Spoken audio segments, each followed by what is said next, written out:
On dit que certains hommes ne frappent jamais avant d'entrer. Qu'ils habitent déjà la maison, qu'ils ont les clés, et parfois partagent même le lit où vous dormez chaque nuit à vos côtés. Aujourd'hui, je vais vous raconter mon histoire. Une vie marquée par la douleur, mais aussi pleine d'émotions humaines. Bonjour mes chéris, je m'appelle Juliette Moreau-Dupont, mais tout le monde m'appelle Mamie Juliette. Je suis née à Acq, dans le Cantal, une ville de montagne dont mes parents étaient très fiers. C'est la première fois que je parle de cette histoire. Une histoire que j'ai gardée enfouie dans mon cœur pendant plus de 60 ans, que je n'ai jamais racontée ni à mes enfants ni à mes petits-enfants. Alors, si vous me regardez maintenant, laissez un pouce bleu, abonnez-vous à la chaîne Mémoire de grand-mère et activez la cloche. Votre soutien me donne le courage de déposer cette pierre que je porte depuis que je suis petite fille.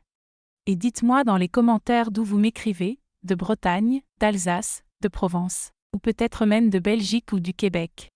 Je veux connaître chacun d'entre vous, qui m'accompagne dans ce voyage à travers mes souvenirs. Notre maison à Ariac était belle pour l'époque. 2 étages, un balcon à l'avant, un petit jardin que maman entretenait avec amour. Papa travaillait au Crédit Agricole, un homme respecté. Maman était institutrice à l'école communale. Nous avions une vie enviable, du moins en apparence. Ce que personne ne savait, c'est que dans cette belle maison, aux rideaux de dentelle et où la tarte cuisait toujours au four, se cachait un secret si sombre que j'ai encore du mal à en parler. Ce secret avait un nom, Claudine Moreau-Lemoine, ma demi-sœur du côté de papa. Claudine avait 6 ans de plus que moi. Elle est venue vivre avec nous quand j'avais 8 ans.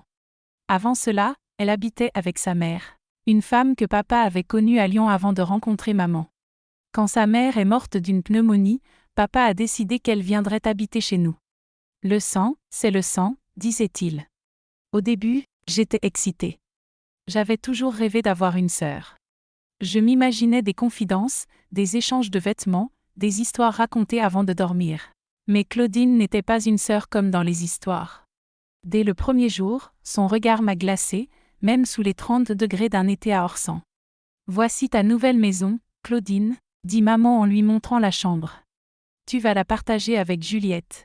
Je suis sûre que vous vous entendrez bien. » Cette première nuit, quand les lumières se sont éteintes, Claudine s'est assise au bord de mon lit. « Tu as de la chance, tu sais, » murmura-t-elle. « Tu as grandi avec un papa et une maman dans une belle maison, tout est facile pour toi. » « Je suis désolée pour ta maman, » répondis-je, ne sachant quoi dire d'autre. Elle eut un rire sec. « Tu n'es pas désolée. Tu ne me connais même pas. Mais tu vas apprendre à me connaître maintenant. » Cette nuit-là, tout a commencé. Au début, ce n'était que des caresses. Elle attendait que tout le monde dorme pour venir dans mon lit. Elle disait avoir peur, qu'elle ne connaissait pas la maison, qu'elle avait besoin de compagnie. Dans mon innocence d'enfant, je l'ai cru. Je l'ai laissée s'allonger à côté de moi. « Les sœurs doivent être proches », chuchota-t-elle à mon oreille, tandis que ses mains exploraient des parties de mon corps que je ne connaissais même pas. C'est notre secret. Quand j'ai voulu m'éloigner, j'ai senti ses doigts s'enfoncer dans mon bras au point de laisser des marques. Si tu dis quoi que ce soit à quelqu'un, je dirai que c'est toi qui as commencé, et je me ferai des blessures pour t'accuser. À ton avis, qui me croirait ? Moi, la pauvre petite qui venait de perdre sa maman, ou toi, la petite fille gâtée qui avait tout ? La peur m'a glacée de la tête aux pieds. J'avais 8 ans. Je ne comprenais pas vraiment ce qui se passait. Je savais juste que c'était mal, que ça faisait mal, que ça me rendait honteuse et sale. Ce n'était que la première nuit d'une longue série. Dans les mois qui suivirent, Claudine mit en place une routine de terreur. Le jour, devant mes parents, elle jouait la sœur parfaite, douce, attentionnée, toujours prête à m'aider pour les devoirs, à coiffer mes cheveux, à jouer avec moi dans le jardin. « Regardez comme elles s'entendent bien », disait papa avec fierté. On aurait dit qu'elles avaient toujours été sœurs. Mais dès que la nuit tombait et que la porte de la chambre se fermait derrière nous, Claudine changeait complètement. Ces mêmes mains qui, le jour, caressaient mes cheveux avec douceur, parcouraient maintenant mon corps sans aucune permission. Cette même bouche qui souriait sur les photos de famille murmurait à présent des menaces à mon oreille. « Si tu en parles à quelqu'un, personne ne te croira. Ils penseront que tu es sale, que quelque chose ne va pas chez toi. » Au fil du temps, les jeux de Claudine devinrent plus cruels. Elle commença à me faire mal exprès. Des griffures sur le dos, des pincements dans les parties intimes, des morsures sur les épaules et le ventre, toujours à des endroits cachés par mes vêtements. Quand je pleurais, elle me couvrait la bouche. « Pleure doucement, Princesse, se moquait-elle. On ne veut pas réveiller maman et papa, n'est-ce pas? J'ai tenté de résister à plusieurs reprises. Une nuit, quand elle s'installa dans mon lit, je lui dis que j'allais crier, que peu importait si personne ne me croyait, mais que je hurlerais si fort que les voisins viendraient voir ce qui se passait. Ce fut la première fois que je compris à quel point Claudine pouvait être calculatrice. Elle ne cria pas, ne me menaça pas comme elle avait l'habitude de le faire. À la place, elle sourit, retourna dans son lit et le lendemain matin, se présenta au petit déjeuner avec une coupure au bras. « Qu'est-ce qui s'est passé ?» demanda maman, horrifiée. « Rien, » répondit Claudine, les yeux embués de larmes. « Je crois que je me suis égratignée sur la commode pendant la nuit. » Plus tard, quand nous étions seuls, elle me montra une petite lame qu'elle avait cachée. « La prochaine fois que tu menaces de parler, ce ne sera pas qu'une petite coupure, tu comprends? Et je dirai que c'est toi qui m'as fait ça. » La menace eut son effet. J'avais 10 ans et la peur de ne pas être crue, de passer pour la méchante petite fille ayant blessé l'orpheline que mes parents avaient recueillie, était insupportable. Et ainsi, les mois se transformèrent en années. Claudine grandissait, 16, puis 17 ans. Moi aussi je grandissais, mais je restais piégée dans cette toile de peur et de honte. À l'école, j'étais devenue la fille silencieuse, celle qui ne levait jamais la main. Je séchais l'éducation physique chaque fois que je le pouvais pour ne pas me changer devant les autres filles et cacher les bleus. Mes notes ont commencé à chuter. Je n'arrivais plus à me concentrer. Les cauchemars me réveillaient presque chaque nuit. J'ai commencé à inventer des maladies pour ne pas aller à l'école, pour rester près de mes parents et profiter de cette protection, même illusoire. Maman commença à soupçonner que quelque chose n'allait pas. « Juliette, tu as l'air si triste. Il s'est passé quelque chose à l'école? Les filles te traitent mal ?» Je voulais tant tout lui raconter. Les mots étaient au bord de ma langue, prêts à sortir. Mais je me rappelais le regard de Claudine, la lame cachée, les menaces. J'avalais tout. « Non, ce n'est rien, maman, je suis juste fatiguée. » Claudine remarqua que maman posait des questions. Cela la rendit encore plus prudente et cruelle. Elle commença à me manipuler non seulement par la peur, mais aussi par la culpabilité. « Tu sais pourquoi je fais ça ?» me demanda-t-elle une nuit, après une autre session de torture déguisée en affection de sœur. « Parce que toi, tu as tout.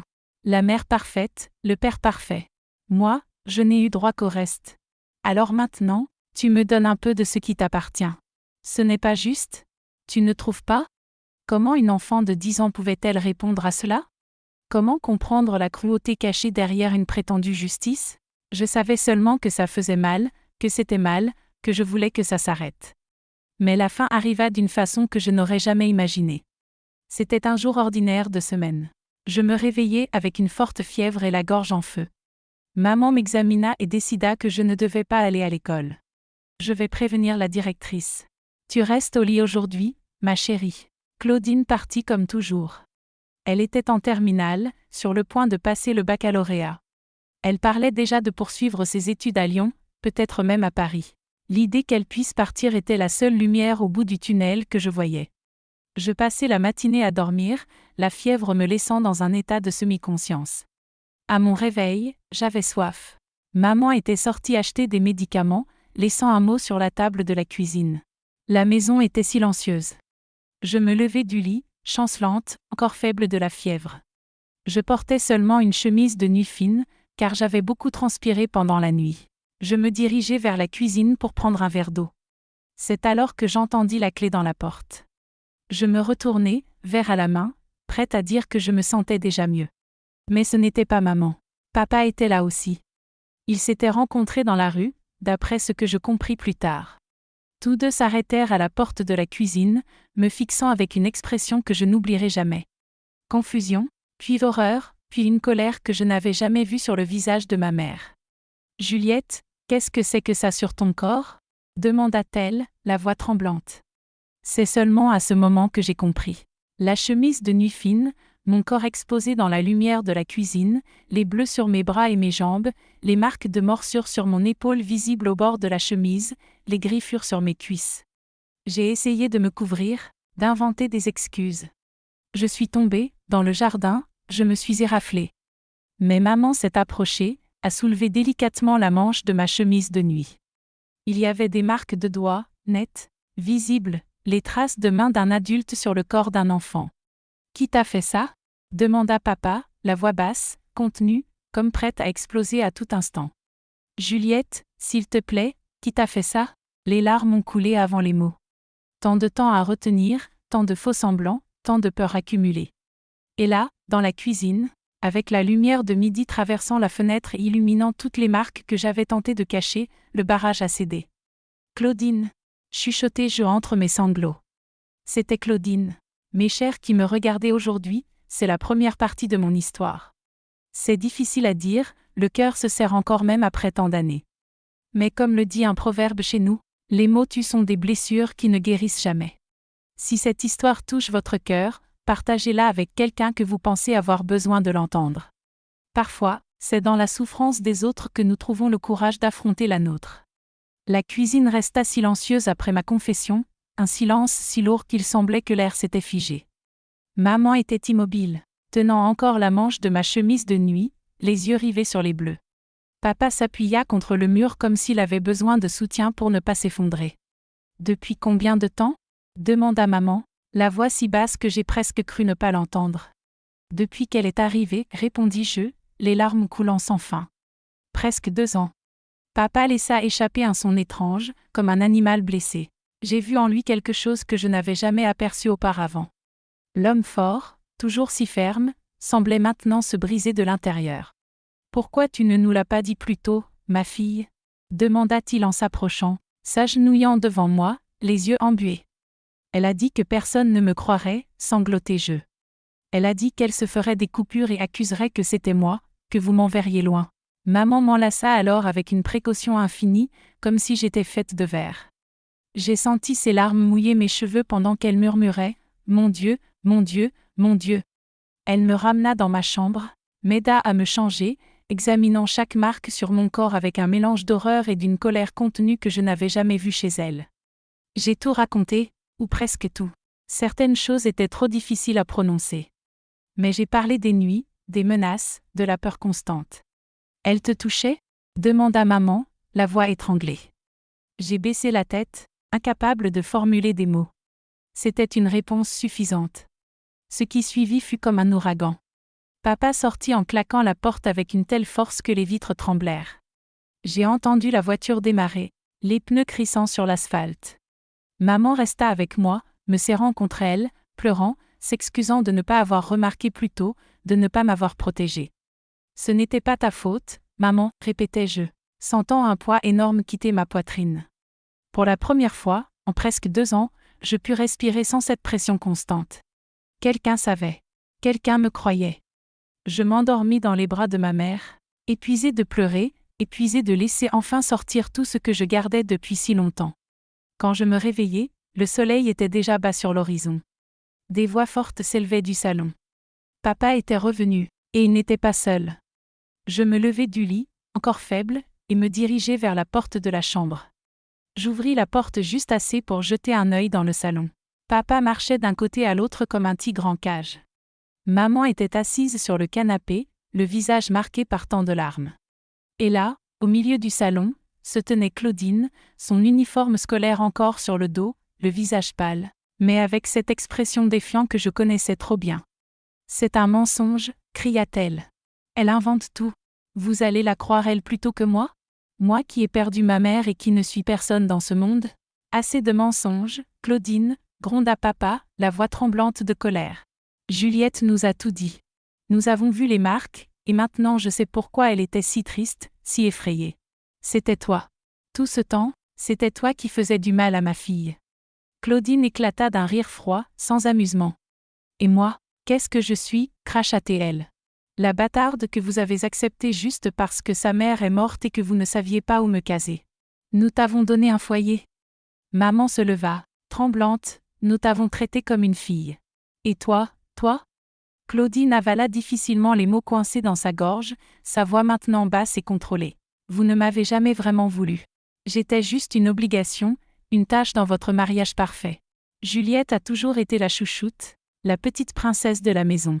Je voulais juste qu'elle ressente un peu de ce que je ressentais toute ma vie. La froideur avec laquelle elle parlait me glaça jusqu'aux os. Pas de remords, pas de honte, juste cette colère glaciale que je connaissais si bien. Tu vas quitter cette maison aujourd'hui même, déclara papa.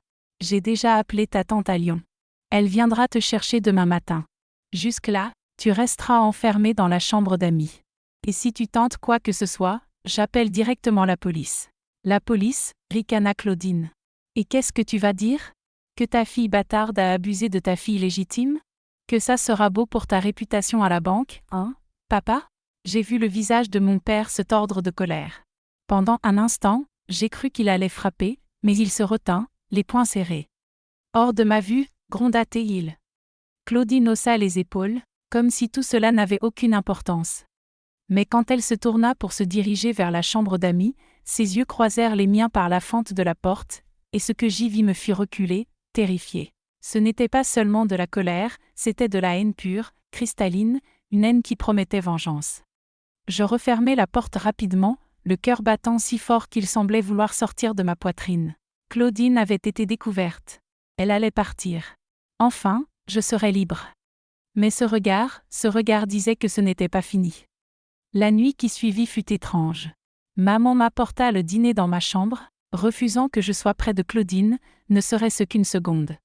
Papa monta la garde devant la porte de la chambre d'amis, une chaise placée dans le couloir. Personne n'avait vraiment dormi cette nuit-là. Au petit matin, j'entendis Claudine pleurer. Ce n'étaient pas les sanglots manipulateurs que j'avais connus. C'étaient des pleurs de rage, de frustration, les pleurs de quelqu'un qui avait perdu le contrôle qu'elle chérissait tant. Le lendemain matin, la tante de Claudine arriva tôt. C'était une femme d'âge moyen que nous connaissions à peine. Elle était venue aux obsèques de la mère de Claudine des années auparavant, mais nous ne l'avions plus revue depuis. Elle semblait gênée, confuse par la situation. « Qu'est-ce qui s'est passé exactement ?» demanda-t-elle à papa dans l'entrée. « Au téléphone, vous avez juste dit que Claudine ne pouvait plus rester ici, » ajouta-t-elle. Papa hésita, regardant maman comme pour chercher les mots capables de traduire l'horreur de ces 2 dernières années. « Claudine a besoin d'aide, » dit finalement maman. « Une aide que nous ne pouvons pas lui donner. Elle a fait beaucoup de mal à Juliette, pendant longtemps. » La tante sembla d'abord ne pas comprendre. « Du mal comment ? Les filles se disputent, c'est normal. » Ce n'était pas une dispute, interrompit papa, la voix dure. C'était un abus systématique pendant presque 2 ans. La compréhension se lut lentement sur le visage de la femme. Ses yeux s'écarquillèrent, sa bouche s'ouvrit de stupeur. Mon Dieu, mais elle n'est qu'une enfant. Elle a 17 ans, assez âgée pour savoir ce qu'elle faisait et pour répondre de ses actes, répondit maman, la voix tremblante. Claudine apparut alors, portant une petite valise. Elle était habillée normalement, le visage neutre, propre, sans aucune émotion visible. Elle aurait pu partir pour une promenade, pas pour un exil. Tantôt, Régine, salua-t-elle avec un sourire poli. Que c'est bon de te voir. La normalité de son comportement était presque obsédante. Comment pouvait-elle agir ainsi après tout? Comment pouvait-elle sourire, parler normalement, comme si rien ne s'était passé? J'étais cachée dans l'escalier, observant tout. Je ne voulais pas voir Claudine, ne voulais pas être dans le même espace qu'elle, mais quelque chose me poussait à témoigner de son départ, peut-être pour m'assurer qu'elle partirait vraiment. Avant de sortir, Claudine se retourna. Ses yeux balayèrent le salon comme si elle cherchait quelque chose ou quelqu'un. Puis elle me vit, recroquevillée dans l'escalier. Pendant une seconde, nos regards se croisèrent. Elle sourit. Pas le sourire poli qu'elle avait donné à sa tante, un sourire différent, juste pour moi. Un sourire qui disait « ce n'est pas fini ». Puis elle sortit. La porte se referma, et le silence tomba sur la maison comme un lourd manteau. Les jours qui suivirent furent étranges. Une liberté nouvelle et effrayante s'empara de moi. Je n'avais plus besoin de craindre les nuits, plus besoin de cacher des marques, plus besoin d'inventer des excuses. Pourtant, l'habitude de la peur est difficile à briser. Je sursautais encore au moindre bruit soudain. J'avais encore des cauchemars. Je regardais encore par-dessus mon épaule, comme si je m'attendais à voir Claudine surgir à tout moment. Maman m'emmena voir un médecin à Lyon. Il examina mes marques, posa des questions gentilles mais directes, et nota tout dans un dossier. Puis il parla longuement avec mes parents dans une pièce séparée. Quand ils en sortirent, tous 2 avaient les yeux rouges. « Nous allons t'emmener voir une psychologue aussi », expliqua maman sur le chemin du retour. « Quelqu'un avec qui tu pourras parler de tout. » L'idée de confier mes souvenirs à une inconnue me terrorisait, mais j'acceptais. Je voulais redevenir normale, si j'avais jamais été normale. Peu à peu, la routine revint. Je retournai à l'école, je commençai une thérapie. Les marques visibles sur mon corps disparurent, mais les cicatrices invisibles, celles que personne ne pouvait voir, étaient encore là, pulsant sous la peau. Nous n'eûmes plus de nouvelles de Claudine pendant des semaines. C'était comme si elle avait disparu de la surface de la terre, emportant avec elle l'obscurité qu'elle avait apportée dans notre maison. Je commençais à croire que peut-être, juste peut-être, ce cauchemar était vraiment fini. Jusqu'à cette nuit où le téléphone sonna tard. J'étais dans ma chambre, maintenant rien qu'à moi, sans la présence oppressante de ma demi-sœur. J'entendis le téléphone sonner, puis la voix de mon père répondre, puis un silence pesant, puis un bruit étouffé, comme quelque chose qui tombait, comme si quelqu'un essayait de ne pas crier. Je sortis de ma chambre, effrayée. Papa était dans le salon, le téléphone encore à la main, le visage pâle comme du papier. « Qu'est-ce qui s'est passé ?» demandai-je, le cœur battant à tout rompre. Il me regarda, distant, comme s'il avait oublié que j'existais. Ses yeux étaient vitreux, presque étrangers. « Papa » insistai-je en m'approchant. « Qu'est-ce qui s'est passé ?» Il murmura enfin, « Claudine s'est échappée. Elle s'est enfuie de chez sa tante Régine hier soir. Personne ne sait où elle est. » Le sol sembla disparaître sous mes pieds. Claudine était libre quelque part, et je savais, avec une certitude terrible, qu'elle viendrait me chercher. Ce sourire à la porte, ce regard de haine, elle avait promis sans mots que ce n'était pas fini. Et Claudine tenait toujours ses promesses. Mais, mes chers, la vie nous présente parfois des défis qui semblent trop grands à supporter. Comme disait ma grand-mère, Dieu ne donne jamais un fardeau plus lourd que ce que les épaules peuvent porter. À ce moment-là, à 11 ans, je croyais que mes petites épaules allaient se briser sous le poids de la peur. Mais ce que je ne savais pas, c'est que le pire était encore à venir. Une tempête se formait à l'horizon, prête à s'abattre sur notre famille avec une force destructrice. Dormir devint impossible après cet appel téléphonique. Chaque bruit de la maison, chaque craquement du bois, chaque souffle du vent aux fenêtres semblait être Claudine, venue tenir sa promesse silencieuse. Papa essayait de me rassurer. Elle a probablement fui loin, vers Paris peut-être, comme elle en parlait toujours, pour commencer une nouvelle vie. Mais je connaissais Claudine mieux qu'il ne le pensait. Je savais qu'elle ne partirait pas sans se venger. Pendant 3 jours, nous vécûmes dans un état d'alerte constant. Papa installa de nouvelles serrures à toutes les portes et fenêtres.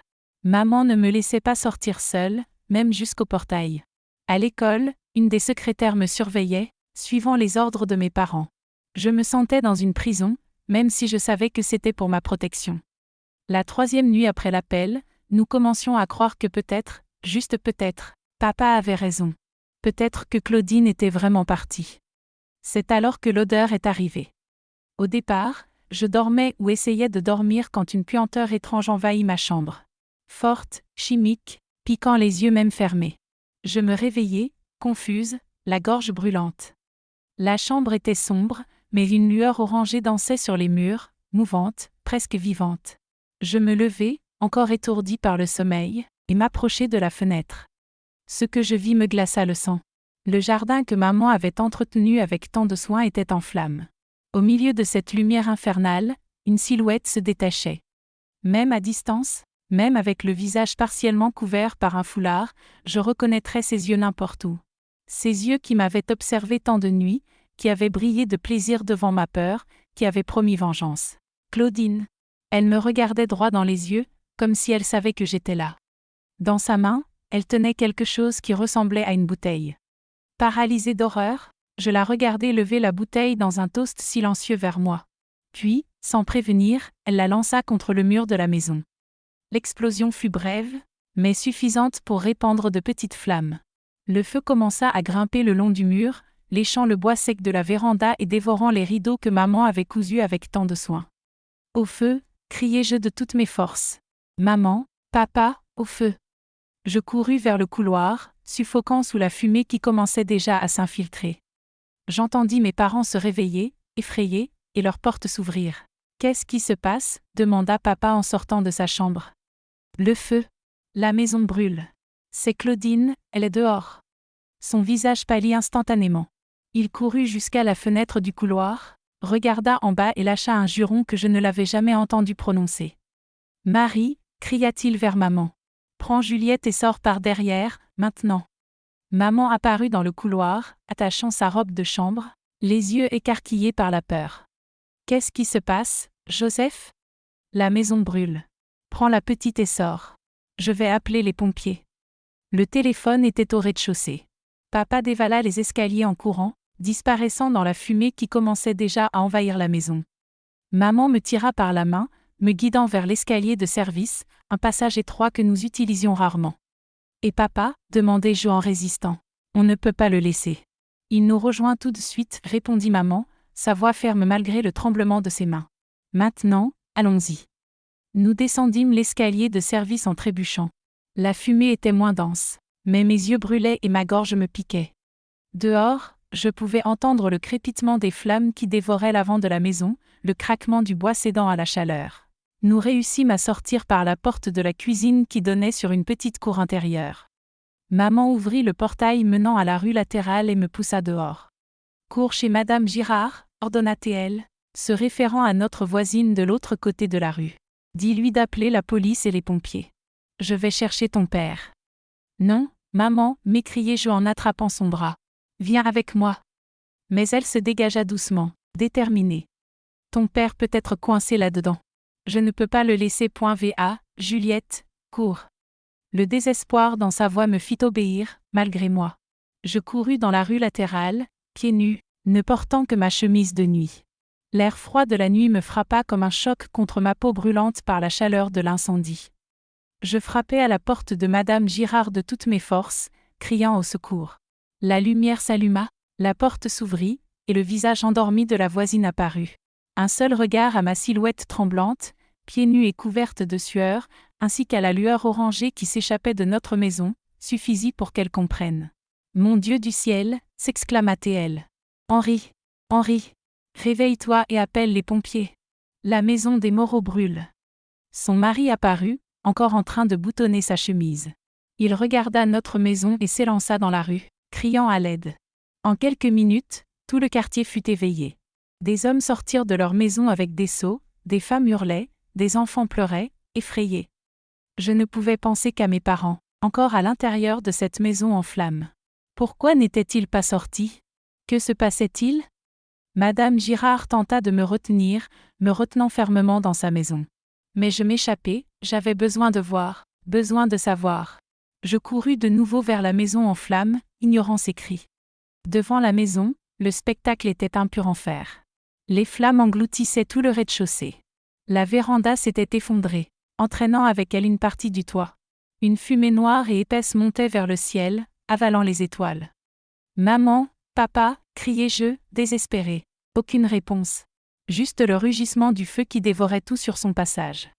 Je tentai de courir vers l'intérieur, mais des bras puissants me retenaient. C'était Monsieur Henri, le mari de Madame Girard. « Non, petite, tu vas mourir si tu entres là-dedans. »« Mes parents sont là-dedans !» criai-je en me débattant. « Lâche-moi. Il faut que je les aide. »« Les pompiers arrivent » essaya-t-il de me calmer. « Ils vont sortir tes parents. Tu ne peux rien faire en entrant là-dedans. » À ce moment-là, un fracas assourdissant déchira la nuit. Une partie du deuxième étage s'effondra, emportant avec elle ce qui restait du toit. Des étincelles jaillirent dans tous les sens comme des étoiles filantes maléfiques. Non. Le cri sortit du plus profond de mon âme. Maman, papa. Puis je les vis. Sur le côté de la maison, chancelant par la porte de derrière, deux silhouettes couvertes de suie. Papa portait maman dans ses bras. Elle semblait inconsciente, la tête rejetée en arrière, le visage noirci par la fumée. « Au secours !» cria papa, la voix rauque. « Elle ne respire plus. » Monsieur Henri me lâcha et accourut. D'autres voisins aussi. Ils prirent maman des bras de papa et la couchèrent sur le sol de la rue. Quelqu'un ayant des connaissances en premier secours commença le bouche à bouche. Je restais paralysée, regardant la scène comme un cauchemar dont je ne pouvais me réveiller. Maman, toujours si forte, si vivante, maintenant immobile sur l'asphalte froid, et papa agenouillé à côté d'elle, le visage tordu par la douleur et le désespoir. Au milieu de la confusion, un mouvement attira mon regard. Une silhouette s'éloignait rapidement dans la rue latérale. Même dans la pénombre, je reconnus la démarche, la silhouette, Claudine. Quelque chose en moi s'embrasa. Toute la peur, toute la douleur, toute la colère que j'avais gardée pendant des années explosèrent d'un coup. Sans réfléchir, je me mis à courir après elle. « Reviens ici !» criai-je. Regarde ce que tu as fait. Reviens. Elle se retourna, me vit, et accéléra le pas. Mais j'étais mue par une force que je n'avais jamais ressentie. Je courus comme jamais, les pieds nus battant contre l'asphalte, ignorant la douleur, ignorant tout, sauf la silhouette qui fuyait devant moi. Au coin de la rue, je l'atteignis presque. J'étendis la main et attrapai le bord de son chemisier. Elle se retourna, surprise par ma proximité. Pendant une seconde, nos regards se croisèrent. Dans ses yeux, je vis quelque chose que je n'avais jamais vu, la peur. Pour la première fois, Claudine avait peur de moi. Mais le moment passa vite. Elle se dégagea d'un mouvement violent, me faisant perdre l'équilibre et tomber par terre. Quand je me relevai, elle avait déjà disparu dans l'obscurité de la rue. Au loin, les sirènes retentirent. Les pompiers arrivaient enfin. J'entendis aussi quelqu'un crier mon nom. La voix de papa, rauque de fumée mais encore forte. Je courus vers l'endroit où j'avais laissé mes parents. Maman était assise maintenant, épuisée mais vivante. Le soulagement fut si grand que mes jambes fléchirent et je tombai à genoux à côté d'elle. Maman, sanglotai-je en l'embrassant avec précaution. J'ai cru que je t'avais perdu. Elle essaya de sourire, mais une quinte de tout l'en empêcha. Ses yeux rouges, irrités par la fumée, cherchèrent les miens. Je vais bien, réussit-elle finalement à dire, la voix presque méconnaissable. Grâce à Dieu, nous sommes tous vivants. À ce moment-là, les pompiers arrivèrent, suivis de près par une ambulance. Nous fûmes tous emmenés à l'hôpital, soignés pour inhalation de fumée. Maman resta hospitalisée, ayant respiré beaucoup plus de fumée que nous, coincée dans une pièce quand une partie du plafond s'effondra. Allongée sur un brancard à côté du lit où papa était soigné, je racontai tout, avoir vu Claudine, avoir couru après elle. Elle voulait nous tuer, conclus-je, les larmes coulant sur mon visage encore noirci par la suie. Elle voulait nous éliminer.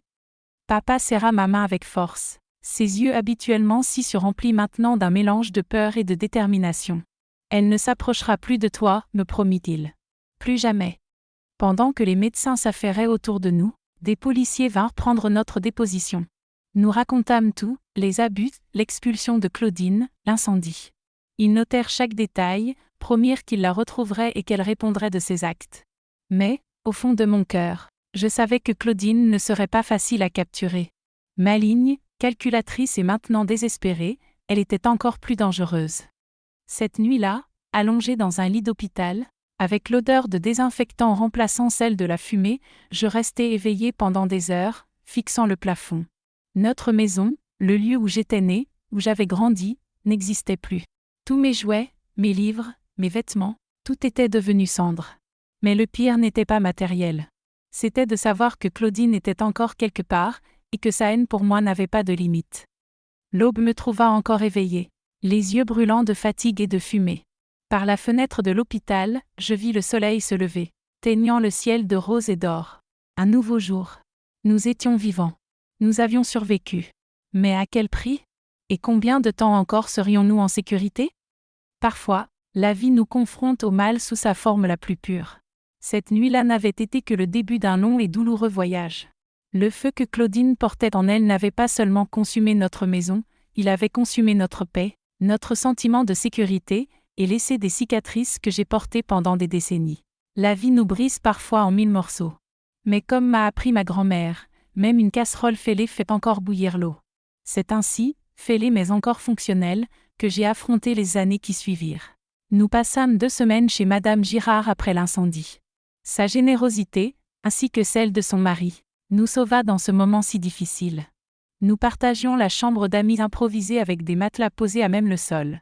Les vêtements que nous portions étaient des dons des voisins et de la paroisse, mal ajustés, mais suffisants pour nous garder habillés pendant que nous essayions de décider quoi faire. Notre maison n'existait plus. Les murs extérieurs tenaient encore, noircis par la fumée, mais l'intérieur avait été entièrement détruit. Le piano sur lequel maman m'apprenait à jouer, le fauteuil où papa lisait le journal tous les soirs, ma collection de livres, tout était devenu cendre. Même les photographies de famille, témoins de notre histoire, avaient disparu dans les flammes. Mais le pire n'était pas la perte matérielle, c'était la peur. Une peur constante, suffocante, qui m'empêchait de dormir, me faisait sursauter au moindre bruit, m'empêchait de rester seule ne serait-ce qu'une minute. Claudine n'avait toujours pas été retrouvée. La police avait cherché dans tout Aurillac, puis étendu les recherches jusqu'à Lyon. Rien. Elle s'était évaporée, comme la fumée de l'incendie qu'elle avait causé. 2 semaines après le drame, papa nous réunit pour une conversation sérieuse. Nous ne pouvons pas continuer comme ça, dit-il, la voix encore rauque des efforts de sauvetage. Il faut recommencer ailleurs.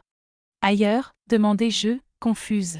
Aurillac était le seul foyer que je connaissais, mon école, mes amis, tout était là. Dans un autre département, expliqua papa. Loin de tout, là où elle ne pourrait jamais nous retrouver. Maman hocha la tête, les yeux encore voilés de cette distance qu'elle portait depuis l'incendie. Elle avait souffert le plus, physiquement. Ses poumons marqués par la fumée, de légères brûlures sur les bras et les jambes. Mais ce qui faisait le plus mal était invisible, les cicatrices de l'âme, le traumatisme de frôler la mort, de voir s'effondrer en quelques minutes tout ce qu'elle avait bâti. « Où allons-nous » murmura-t-elle à peine. « En Bretagne » répondit papa. « J'ai un cousin à Rennes.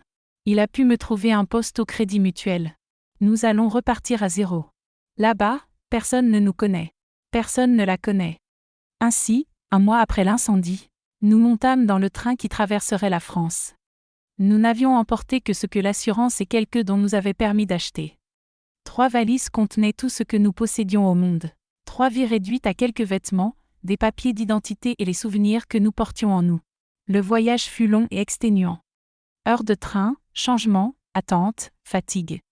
Je passais mon temps entre le regard perdu par la fenêtre, voyant le paysage de France se fondre dans un flou coloré, et un sommeil agité où Claudine me poursuivait à travers des labyrinthes en flammes. Lorsque nous arrivâmes enfin à Rennes, tout semblait irréel, comme débarquer sur une autre planète. La ville était immense comparée à Aurillac, animée, avec une humidité qui faisait mal à mes yeux les premiers jours. Les gens parlaient différemment, avec un accent que parfois j'avais du mal à saisir. Le cousin de papa, oncle Gérard, nous accueillit dans son appartement, modeste mais confortable, en plein centre-ville. Nous y resterions jusqu'à ce que nous trouvions notre propre logement.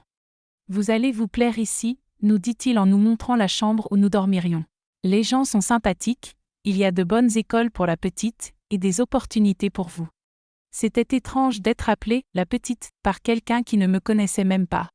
Tout paraissait irréel. J'avais l'impression d'être une plante déracinée, jetée dans un terrain inconnu, exposée au vent et à la pluie. Durant la première semaine, je ne quittais presque pas l'appartement. La peur de Claudine s'était transformée en quelque chose de plus vaste, plus oppressant. La peur du monde extérieur, des inconnus, de tout ce qui était neuf et imprévisible. Mes parents le remarquèrent rapidement et s'inquiétèrent. « Elle a besoin d'aide » entendis-je maman chuchoter à papa une nuit où elle pensait que je dormais. Ce n'est pas normal qu'un enfant vive dans une crainte constante, toujours sur le qui-vive. Ainsi, en plus de déménager et de changer d'école, j'adoptais une nouvelle routine. Des séances hebdomadaires avec une psychologue pour enfants, le docteur Lacroix. Au début, j'y allais à reculons. M'asseoir dans une pièce avec une étrangère et raconter les blessures les plus profondes de ma vie me paraissait une torture. Souvent, je gardais le silence pendant toute la séance, me contentant de gribouiller sur les feuilles qu'elle me donnait. Mais très lentement, les mots commencèrent à sortir. Le nœud dans ma gorge chaque fois que je pensais à Claudine, aux violences et à l'incendie, commença à se desserrer. Docteur Lacroix avait une manière de poser les questions qui ne me faisaient pas peur, qui ne me donnait pas le sentiment d'être jugée ou brisée. « Ce qui t'est arrivé n'est pas de ta faute », répétait-elle à chaque séance comme un mantra. « Et cela ne définit pas qui tu es ni ce que tu deviendras. » Le temps passa. Les jours se succédèrent, devenant des semaines, puis des mois. Papa débuta son nouveau travail. Maman trouva un emploi d'assistante dans une école primaire. Elle ne pouvait plus enseigner à cause de ses poumons fragilisés, qui la fatiguaient rapidement. Nous dénichâmes un petit appartement à louer. Nous aménagions notre nouvelle maison avec des meubles simples, pièce après pièce.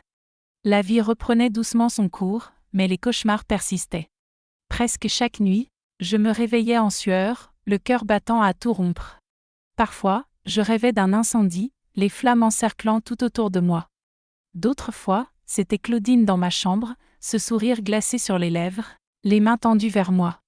À la nouvelle école, j'étais la fille étrange, celle qui ne parlait presque jamais. Celle qui sursautait si quelqu'un arrivait derrière elle. Celle qui restait figée en plein cours, les yeux fixés dans le vide, comme si elle voyait quelque chose que personne d'autre ne percevait. Les autres enfants m'évitaient, inventant des histoires à mon sujet. J'étais orpheline, malade contagieuse, folle. Cela ne me dérangeait pas. Je préférais la solitude. Les gens représentaient un danger. La confiance signifiait vulnérabilité. Et j'avais fait le serment de ne jamais redevenir vulnérable. La deuxième année à Rennes, alors que j'avais 13 ans, une frayeur vint troubler notre quotidien. Une lettre arriva, sans expéditeur. À l'intérieur, rien d'autre qu'un extrait de journal. C'était un petit article, perdu dans un coin de page, évoquant un incendie criminel dans une pension à Lyon. 2 personnes y avaient trouvé la mort. Aucun n'en était mentionné, mais une note manuscrite dans la marge attira notre attention. Ce n'est pas encore fini. L'écriture nous était trop familière pour qu'il s'agisse d'un hasard. Papa emmena immédiatement la lettre à la police. Ils enregistrèrent la plainte et promirent d'enquêter, mais sans expéditeur ni empreinte identifiable, leurs moyens étaient limités. Ils renouvelèrent les conseils qu'ils nous avaient donnés en quittant le Cantal. Gardez un profil bas. Ne révélez jamais votre adresse. Restez vigilants. Cette lettre détruisit le peu de tranquillité que nous avions réussi à retrouver. La peur revint avec toute sa force. Papa fit installer de nouvelles serrures dans l'appartement. Maman se mit à venir me chercher à l'école chaque jour, peu importe sa fatigue. Je recommençai à faire des cauchemars chaque nuit, à avoir des crises de panique à l'école, à refuser de rester seule. De nouvelles séances avec le docteur Lacroix furent programmées. Elle tenta de m'aider à apprivoiser cette peur revenue, à ne pas laisser Claudine, même de loin, dicter ma vie. Elle veut ça, expliqua le docteur Lacroix. Elle veut que tu vives dans la peur. C'est le dernier pouvoir qu'elle détient sur toi. Ne la laisse pas gagner. Plus facile à dire qu'à faire. Comment ne pas trembler face à quelqu'un qui t'a abusé pendant des années, qui a tenté de détruire ta famille, qui a promis que ce n'était pas terminé? Les années s'égrenèrent, 13 ans, 14,16. L'adolescence, censée être un temps de découverte, de premiers émois et d'expérience, fut pour moi une lutte pour survivre. Chaque journée passée sans panique était une victoire. Chaque nuit où je dormais sans cauchemar semblait un miracle. Plus aucune lettre ne parvint, plus aucune menace directe de Claudine. Mais son ombre planait toujours sur nous, comme un nuage toxique qui refusait de se dissiper. À 10 ans, quelque chose commença à bouger en moi. La colère qui dormait sous des couches de peur et de honte refit surface. Colère contre Claudine pour tout ce qu'elle avait infligé. Colère contre moi-même de lui laisser encore un tel pouvoir sur ma vie. Colère contre le monde qui tolère des personnes comme elle. C'est à ce moment-là que je découvris la course à pied. Au départ, c'était une suggestion de Dr Lacroix, un moyen de gérer mon anxiété. Mais très vite, ce simple exercice devint bien plus. Quand je courais, le vacarme dans ma tête, les souvenirs douloureux, les pensées intrusives et la peur constante s'éteignaient un instant. Il n'y avait que moi, ma respiration et le rythme de mes pas sur le sol. Je courais chaque jour, toujours plus loin, toujours plus vite. La course devint ma fuite, ma thérapie, mon refuge. Sans m'en rendre compte au début, elle se transforma aussi en force. Mon corps, qui avait été pendant si longtemps source de honte et de traumatisme, se renforçait, devenait agile et capable. Je sentais mes muscles se former, mon endurance croître. Pour la première fois depuis les abus, mon corps m'appartenait à nouveau. Je pouvais le fortifier, en prendre soin, l'habiter pleinement. Durant ma dernière année de lycée, je rejoignis l'équipe d'athlétisme. C'était la première fois que je m'autorisais à appartenir à quelque chose, à me connecter aux autres. Mes coéquipières ne connaissaient pas mon passé, elles ne comprenaient pas ma prudence, ma réserve, mais elles respectaient mon espace et admiraient ma détermination. Peu à peu, je laissais tomber quelques-unes des murailles autour de mon cœur. À 18 ans, il fallut prendre une décision cruciale. Que faire après le lycée? Quel chemin emprunter? Mes parents espéraient que je poursuive des études sur administration ou comptabilité, quelque chose qui assure une stabilité. Mais j'avais d'autres ambitions. Je voulais continuer à courir. Voir jusqu'où mes jambes pouvaient me porter. Retrouver cette sensation de liberté que je n'éprouvais qu'en mouvement, laissant les kilomètres derrière moi. C'est alors que j'entendis parler d'une sélection pour athlètes à Paris, un programme pouvant mener à des compétitions plus importantes, peut-être même au niveau national. C'était un pari audacieux, mais je décidai de tenter ma chance. À la surprise de tous, surtout la mienne, je fus acceptée. À 19 ans, je fis mes valises, cette fois par choix, et m'installai à Paris. La peur et l'excitation s'entremêlaient. Pour la première fois, je prenais les rênes de mon destin, je choisissais mon propre chemin. Le programme était exigeant. Réveil à 5 heures du matin, entraînement jusqu'à ce que le corps supplie de s'arrêter, étude des techniques, de la nutrition et de la physiologie. Je partageais un petit appartement avec 2 autres athlètes, des filles venues d'horizons divers, chacune portant son histoire. Les premiers mois, je restais sur ma réserve habituelle. Je ne parlais pas de mon passé, esquivais les questions, gardant tout le monde à distance. Mais il est difficile de maintenir des barrières quand on vit, s'entraîne, rit et pleure avec les mêmes personnes chaque jour. Marine fut la première à faire tomber mes défenses. Elle venait du Nord, avait cette franchise typique des gens de là-bas, et décida qu'elle serait mon amie, que je le veuille ou non. Tout le monde a un passé, me dit-elle un soir après que j'eus refusé une nouvelle invitation à sortir avec le groupe. Certains plus lourds que d'autres, mais c'est ça, le passé. Tu ne peux pas le laisser voler ton présent aussi. Des mots simples, mais qui frappèrent quelque chose de profond en moi.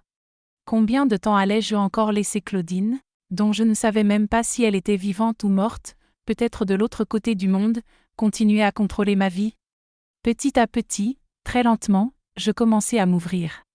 Je ne révélais pas tout, pas d'un seul coup, mais de petits fragments de mon histoire commencèrent à sortir. Et je découvris quelque chose d'inattendu. Partager le poids le rendait plus léger, et non plus lourd comme je l'avais toujours craint. Les compétitions commencèrent modestement, locales au début, puis départementales. La concentration absolue que demandait la course était une forme de thérapie. Il n'y avait pas de place pour la peur ou le doute quand on était sur la piste, quand chaque seconde comptait. Puis, à 22 ans, une opportunité décisive se présenta. Une chance de concourir au niveau national, représentant l'Île-de-France au championnat de France d'athlétisme. C'est à ce moment que le passé revint me hanter.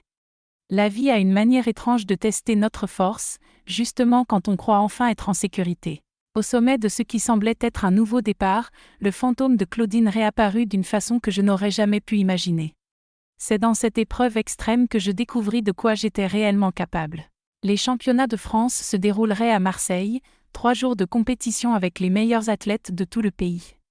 C'était à la fois la réalisation de mon rêve et le plus grand défi de ma vie. Je n'avais jamais concouru à un niveau si élevé, sous une telle pression, devant autant de spectateurs.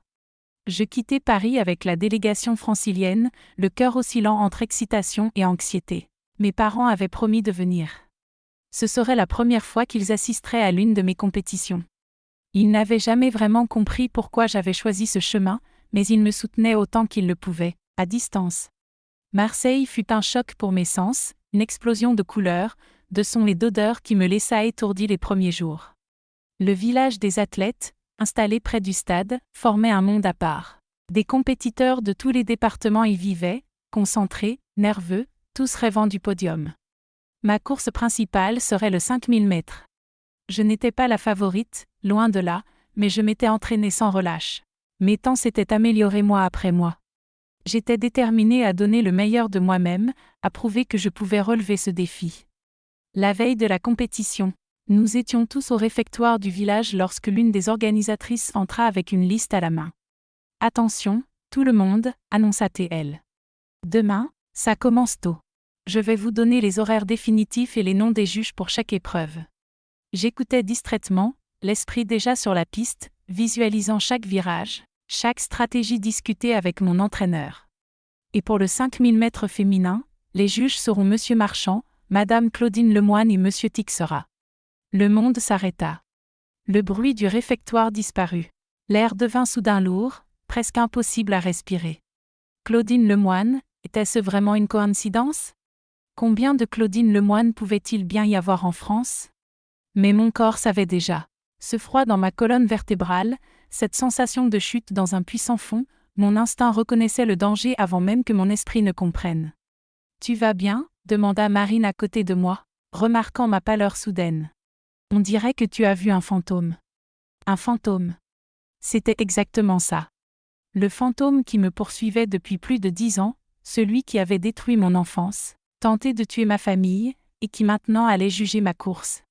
Je quittai le réfectoire en courant presque, ignorant les appels de Marine. J'avais besoin d'air, besoin de réfléchir. Dans la cour du village, je m'assis sur un banc, tremblante malgré la chaleur de Marseille. C'était elle. Cela ne pouvait être qu'elle. La coïncidence serait trop absurde pour être réelle. Mais comment était-elle arrivée là? Comment était-elle devenue juge d'athlétisme? Et surtout, savait-elle que je participerais? Je pris mon téléphone avec des mains tremblantes et appelai mes parents. Il fallait les prévenir. Ils devaient rester loin du stade. Si Claudine me reconnaissait, si elle les voyait, je ne voulais même pas imaginer ce qui pourrait se passer. Papa répondit au troisième son. « Juliette, tout va bien, ma fille? Nous sommes presque à Marseille. »« Papa !» Ma voix sortit étranglée. « Ne venez pas, s'il vous plaît, ne venez pas. »« Qu'est-ce qui se passe ?» Son ton se fit immédiatement inquiet. « Tu vas bien? » ?»« Elle est ici, » réussis-je à dire, les mots coincés dans ma gorge. « Claudine, elle est juge de ma course. » Silence de l'autre côté de la ligne. Puis sa voix, contenue mais tendue, me parvint. « Tu en es sûr? » »« Absolument sûr. » Je ne l'avais pas encore vue, mais le nom avait été annoncé, Claudine Lemoine. Combien de personnes pouvaient porter ce nom? Et pourquoi maintenant, pour ma course? Nous sommes à 2 heures de Marseille, dit mon père d'un ton résolu. Nous allons arriver, mais nous n'irons pas au stade. Nous irons directement au commissariat le plus proche. Si c'est vraiment elle, la police doit le savoir. Elle est toujours recherchée pour l'incendie. La réalité s'imposa alors. Claudine, celle que je redoutais le plus, serait demain dans le même lieu que moi, jugeant ma performance. Était-ce un plan de vengeance, après toutes ces années? Je passais la nuit éveillée, me débattant avec mes options. Abandonner la course, l'affronter, me cacher jusqu'à ce que la police intervienne. Chaque choix semblait impossible et le temps filait inexorablement. Le matin venu, mon entraîneur remarqua mon malaise. « Tu n'as pas l'air bien, Juliette. Tu es malade ?» Comment lui expliquer, comment résumer cette terreur accumulée? Je me contentais de prétendre que c'était la nervosité pré-compétition. L'heure de la course approchait. Je revêtis mon uniforme, lasse mes chaussures, échauffai mes muscles. Des gestes automatiques, mécaniques, tandis que mon esprit hurlait de panique. Alors les paroles de Dr Lacroix me revinrent, des années plus tôt. Elle veut ça. Elle veut que tu vives dans la peur. C'est le pouvoir qu'elle a encore sur toi. Ne la laisse pas gagner. Une clarté soudaine me traversa. C'était exactement ça. Claudine continuait de contrôler ma vie, même à distance. Si j'abandonnais maintenant, elle aurait gagné comme elle l'avait fait toutes ces années, quand elle m'avait brisé, quand elle nous avait chassés de notre ville, quand elle m'avait forcé à vivre caché dans ma propre peau. Pas cette fois. Cette fois serait différente. Cette fois, je ne fuirais pas. Je marchais vers la piste avec les autres compétitrices, les yeux scrutant les tribunes des juges. Et là, elle était. Plus âgée, bien sûr, une décennie s'était écoulée depuis notre dernier face-à-face. Cheveux plus courts, lunettes fines, planchette à la main, mais ses yeux, cette posture, cet air de supériorité, c'était bien elle. Nos regards se croisèrent. Je vis le moment précis où elle me reconnut. D'abord la surprise, puis quelque chose de plus. Un éclat que je connaissais trop bien, ce regard prédateur annonçant ses pires cruautés. Je ne détournai pas les yeux. Pour la première fois, je fixai Claudine sans peur. Tout mon corps tremblait, mais ce n'était plus de la terreur. C'était de la colère. Colère pure, nette, légitime. Colère pour l'enfant que j'avais été, pour l'adolescente que je n'avais pas pu devenir, pour les années volées, pour les cicatrices que je portais en dedans et en dehors. Les compétitrices furent appelées à leur position. Mon esprit était partagé, une partie concentrée sur la course, l'autre sur chaque mouvement de Claudine. Elle resta à sa place, observant, notant, professionnelle, comme si elle n'était qu'une personne normale, comme si elle n'était pas un monstre. Le coup de pistolet retentit. Je me mis à courir. Dans les premiers mètres, mon corps paraissait lourd, mal coordonné. La peur tentait encore de m'entraîner vers le bas, de reprendre le contrôle. Mais alors, quelque chose se produisit. À chaque foulée, à chaque inspiration, une force nouvelle grandissait en moi. Cette piste, cette course, c'était mon domaine, pas le sien. Ici, j'avais la maîtrise. Ici, j'étais forte. Ici, je pouvais gagner. Le 5000 mètres est autant un défi mental que physique. Tour après tour et demi, presque 15 minutes d'effort continu, de lutte contre la fatigue, contre l'envie d'abandonner. À mi-parcours, je me retrouvais parmi les 5 premières. Ce n'était pas ma place habituelle. D'ordinaire, je restais plus en retrait. Mais une énergie inconnue me portait, m'élevait. Chaque passage devant les tribunes des juges me renvoyait le regard de Claudine. Au lieu de m'intimider, il nourrissait ma détermination. Dernier tour. La cloche annonça les 400 derniers mètres. J'étais 4e. La Parisienne en tête avait déjà creusé un écart considérable. Mais ce n'était pas une question de médaille. Il s'agissait de prouver à Claudine et à moi-même qu'elle n'avait plus aucune emprise sur ma vie. J'accélérai. Je dépassai l'athlète de Lyon. Puis, dans le virage final, je passai devant la Marseillaise qui occupait la 2e place. La leader était trop loin, hors de portée. Mais la 2e position, elle, était à ma portée. Je franchis la ligne d'arrivée 2e, un temps que je n'aurais jamais imaginé. La foule éclata en applaudissements. Mon entraîneur bondit sur le côté de la piste, incrédule. Je suffoquais, épuisé, mais une vague d'euphorie m'envahit. J'avais battu mon meilleur temps. J'avais remporté ma première médaille nationale. Et tout cela sous le regard de celle qui avait juré de me détruire. Lors des cérémonies suivantes, Claudine n'était pas présente. Un autre juge remit les médailles. Plus tard, j'appris qu'elle avait quitté le stade précipitamment, invoquant une urgence familiale. Urgence familiale. L'ironie me fit presque sourire. Quand je retrouvai mes parents dans un café discret, loin de l'agitation du stade, ils m'apportèrent des nouvelles.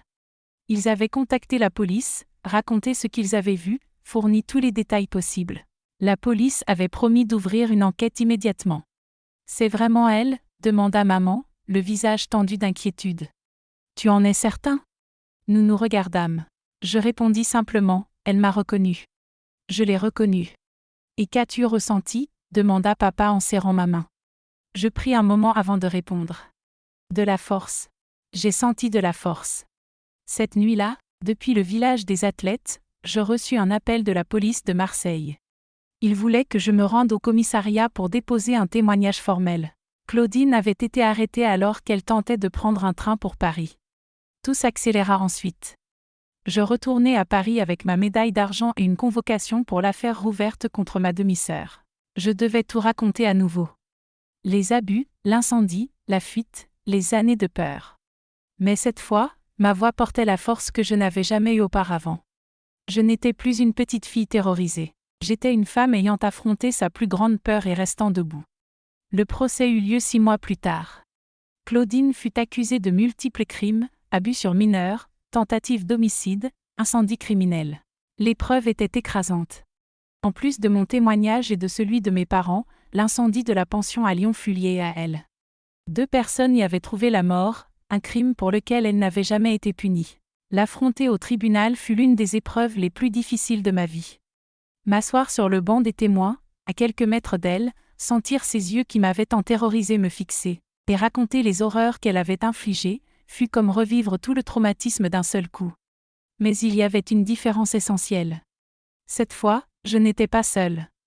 Mes parents étaient là. Mes coéquipières d'athlétisme étaient venues me soutenir. Mon entraîneur était dans la salle, et surtout, je n'étais plus cette petite fille réduite au silence par la peur. J'étais une survivante, racontant mon histoire non avec honte, mais avec la certitude que la vérité devait être entendue. Claudine fut condamnée à 30 ans de prison. Quand le juge annonça la sentence, je la regardai une dernière fois. Il n'y avait plus de supériorité dans ses yeux, juste un vide. Le vide de quelqu'un qui fait enfin face aux conséquences de ses actes. Je quittai le tribunal ce jour-là avec un sentiment que je n'avais jamais connu auparavant. Une paix incomplète, sans doute, jamais totale, mais suffisante pour respirer sans ce poids sur ma poitrine.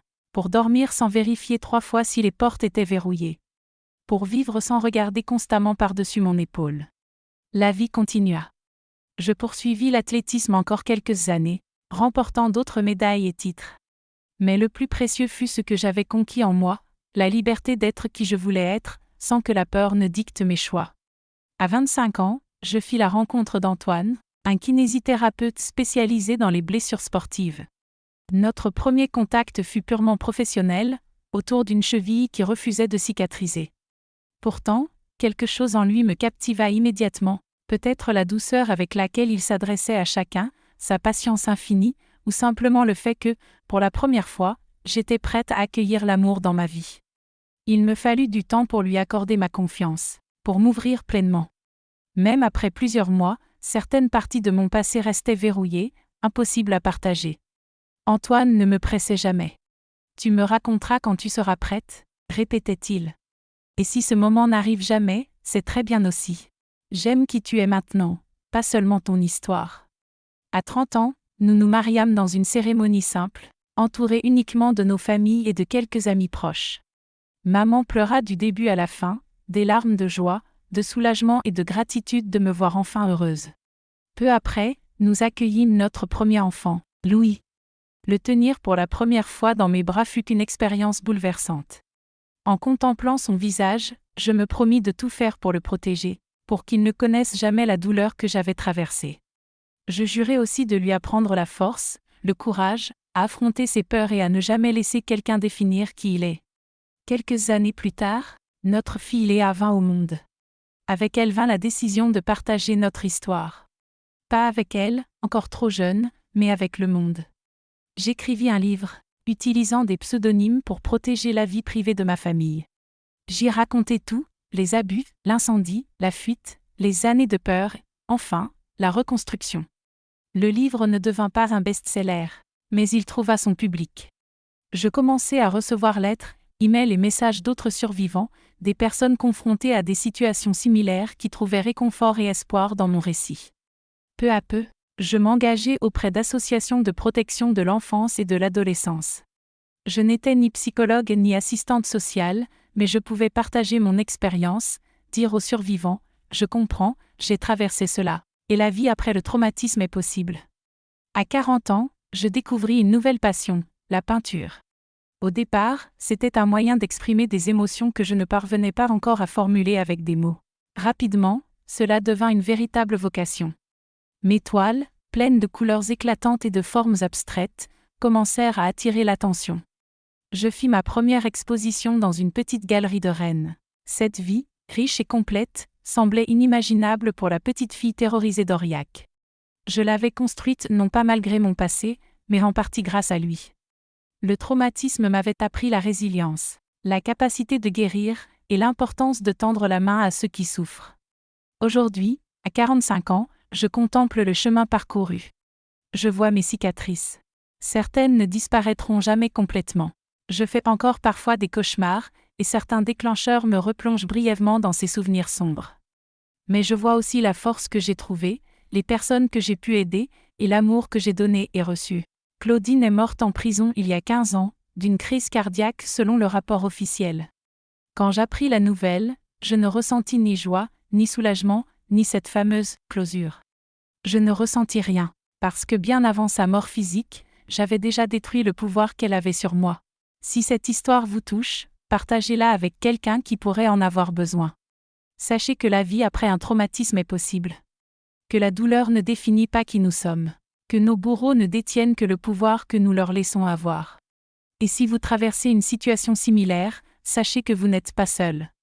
Il existe des personnes prêtes à vous aider, des gens qui croiront en vous et vous soutiendront. Il y a un futur possible où cette douleur ne contrôle plus chaque aspect de votre vie. Si vous n'êtes pas encore abonné à cette chaîne, cliquez sur le bouton rouge en dessous et activez la cloche pour ne manquer aucune vidéo. N'hésitez pas à me dire dans les commentaires d'où vous me regardez. De Bretagne, d'Alsace, de Provence, ou peut-être de Belgique ou du Québec. Un gros câlin de mamie Juliette, qui a compris que parfois la vie nous brise pour nous permettre de renaître plus forts, plus sages et capables d'aider ceux qui restent blessés. Que tous mes amours qui m'écoutent trouvent le courage de transformer leur douleur en lumière pour éclairer le chemin d'autrui. À bientôt mes chéris, mes fidèles compagnons de cette chaîne Mémoire de grand-mère. C'est avec le cœur plein que je reviens aujourd'hui partager la suite de mon histoire. Beaucoup d'entre vous m'ont écrit après mes vidéos précédentes, demandant des nouvelles, racontant que mon récit les avait aidés. Vos messages m'ont profondément touché et m'ont donné la force de continuer à témoigner. 10 ans se sont écoulés depuis que j'ai commencé à raconter publiquement mon histoire. 10 années riches en rencontres extraordinaires, en guérison profonde et en découvertes sur la capacité infinie de l'être humain à renaître de ses cendres. Quand j'avais 60 ans, un appel changea ma perception de tout. C'était une jeune femme, Amélie, qui avait vu une de mes premières interviews à la télévision régionale bretonne. Elle m'appelait parce qu'elle traversait exactement ce que j'avais vécu, des abus familiaux, une peur paralysante de parler, le sentiment d'être prisonnière de son silence. Madame Juliette, dit-elle d'une voix tremblante, j'ai 16 ans et je ne sais plus quoi faire. Votre histoire, c'est comme si vous racontiez ma vie. Nous avons parlé pendant 3 heures. À la fin, Amélie trouva le courage de parler à ses parents puis d'aller à la police. Son agresseur fut arrêté et condamné. Mais plus important encore, Amélie avait brisé le cycle du silence. Cet appel me fit réaliser que mon témoignage pouvait avoir un impact bien plus grand que je l'imaginais. Ainsi, en 2016, avec l'aide de l'association Enfance et Partage, nous avons créé une ligne d'écoute spécialisée pour les victimes d'abus intrafamiliaux. Nous l'avons appelée « Voix libérée ». En 7 ans, cette ligne a reçu plus de 15 000 appels. 15 000 voix ayant trouvé le courage de briser leur silence, 15 000 histoires qui m'ont appris que le mal existe partout, mais que la capacité de guérison est également universelle. En 2018, à 66 ans, j'ai vécu une expérience bouleversante. Lors d'une conférence à Lyon sur la résilience, une dame d'une 60aine d'années s'approcha de moi à la fin. « Madame, dit-elle, les larmes aux yeux, je dois vous avouer quelque chose. J'étais la directrice de l'école où Claudine avait postulé comme enseignante en 1995. J'avais eu des doutes lors de l'entretien, quelque chose dans son regard me mettait mal à l'aise. Mais je n'avais aucune preuve concrète. Je l'ai engagée quand même. Elle n'est restée que 3 mois avant de partir brusquement. J'ai toujours eu des remords. En vous écoutant aujourd'hui, je comprends que mes doutes étaient justifiés. Cette rencontre me fit comprendre que l'histoire de Claudine ne s'arrêtait pas à notre famille. Combien d'autres vies avait-elle croisées? Combien d'enfants avait-elle potentiellement menacés? Cette pensée me hanta, mais elle renforça ma conviction que témoigner restait essentiel. En 2019, un événement extraordinaire se produisit. Mon petit-fils Louis, alors âgé de 19 ans, vint me voir avec une proposition qui me coupa le souffle. « Grand-mère, dit-il, je veux étudier la psychologie criminelle. Ton parcours, notre histoire familiale, a profondément résonné en moi. Je voulais comprendre d'où naissent les prédateurs, comment les repérer plus tôt, et comment mieux protéger les enfants. » Voir ce jeune homme, ce petit garçon que j'avais autrefois tenu contre moi, transformer notre traumatisme familial en une force pour aider les autres fut l'un des instants les plus bouleversants de ma vie. Aujourd'hui, Louis achève son master en criminologie à la Sorbonne et prépare une thèse sur la détection précoce des comportements prédateurs. Ma fille Léa, désormais âgée de 17 ans, a choisi une voie différente mais tout aussi marquante. Passionnée par l'art-thérapie, elle organise des ateliers de peinture pour des enfants traumatisés dans les hôpitaux pédiatriques autour de Paris. Voir ces 2 enfants transformer notre douleur familiale en engagement pour autrui m'emplit d'une fierté que je ne saurais décrire. En 2020, malgré la pandémie mondiale, nous avons pu organiser le premier colloque national Voix libérée à Paris. Plus de 5 professionnels, psychologues, travailleurs sociaux, magistrats et enseignants, se sont réunis pour partager et échanger sur les meilleures pratiques de protection de l'enfance. Lors de cette rencontre, j'ai eu l'honneur de remettre le prix Courage et Résilience à 10 survivants qui, comme moi, avaient décidé de transformer leur souffrance en action pour protéger d'autres enfants. Parmi les survivants présents, il y avait Amélie, cette jeune femme qui m'avait appelée en 2015. Elle était devenue avocate, spécialisée dans la protection des mineurs. L'année 2021 m'apporta une surprise inattendue. Le ministère de l'Éducation nationale me contacta pour participer à l'élaboration d'un nouveau programme de prévention dans les écoles. Mon témoignage, adapté à chaque tranche d'âge, fait désormais partie des outils pédagogiques utilisés pour apprendre aux enfants à identifier les situations dangereuses et à oser en parler. Mes amours, quand je repense à cette petite fille de 8 ans, terrifiée dans sa chambre à Ouac, jamais je n'aurais imaginé qu'un jour son histoire servirait à protéger des milliers d'autres enfants. C'est la preuve que nos pires épreuves peuvent devenir nos plus beaux cadeaux. En 2022, à 70 ans, j'ai pris une décision majeure, créer une fondation. La Fondation Juliette pour l'enfance protégée finance aujourd'hui des recherches sur le traumatisme infantile, soutient des centres d'accueil pour enfants en détresse et forme des professionnels à la détection des abus. Cette année, en 2024, nous avons ouvert notre premier centre résidentiel en Bretagne, la Maison des Étoiles. C'est un lieu où des enfants retirés de situations de maltraitance peuvent reconstruire leur confiance, retrouver leur joie de vivre. Nous y proposons de l'art-thérapie, de l'équithérapie, du sport, tout ce qui peut aider ces petits êtres blessés à retrouver leur lumière intérieure. Le mois dernier, une fillette de 9 ans, Emma, m'a dit quelque chose qui résume tout. « Madame Juliette, avant j'avais peur de mon ombre. Maintenant, Je sais que même les ombres peuvent danser. Mes chers abonnés de Mémoire de grand-mère, voilà où j'en suis aujourd'hui. À 73 ans, j'ai la chance immense de constater que mon histoire, notre histoire, continue d'écrire de nouveaux chapitres d'espoir. Si vous traversez une période difficile, si vous portez des secrets douloureux, si vous pensez que votre passé définit votre avenir, laissez-moi vous dire ceci, vous êtes plus fort que vous ne le croyez. Votre histoire, même la plus sombre, peut devenir un phare pour éclairer le chemin d'autrui. N'hésitez pas à liker cette vidéo si elle vous a touché, à vous abonner à la chaîne si ce n'est pas encore fait et surtout à me dire dans les commentaires d'où vous nous regardez. Chaque message compte. Chaque témoignage nourrit cette grande chaîne de solidarité que nous tissons ensemble. Et n'oubliez jamais, mes amours, après la tempête vient toujours le calme. Après la nuit vient toujours l'aube, et parfois c'est dans nos plus grandes blessures que poussent nos plus belles fleurs. Je vous embrasse fort, mes chers compagnons de route. À bientôt pour de nouveaux partages, de nouvelles histoires d'espoir et de courage. Votre mamie Juliette qui a appris que l'amour est toujours plus fort que la haine et que la lumière finit toujours par vaincre les ténèbres.